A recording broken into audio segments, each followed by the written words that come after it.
দলের প্রধান আমাদের নেত্রী মমতা বন্দ্যোপাধ্যায় আসন্ন কালীগঞ্জ বিধানসভা যে উপনির্বাচন হবে সেই উপলক্ষে তিনি তৃণমূল কংগ্রেসের সর্বভারতীয় তৃণমূল কংগ্রেসের প্রার্থী তিনি ঠিক করেছেন।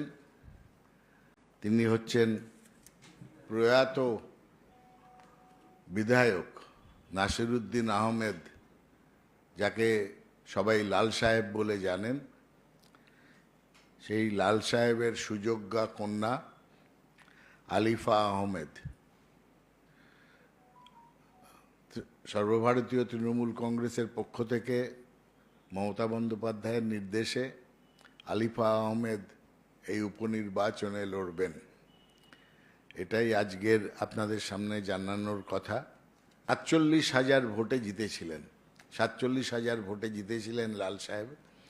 তার জনপ্রিয়তা খুবই বেশি ছিল, আছে এখনো।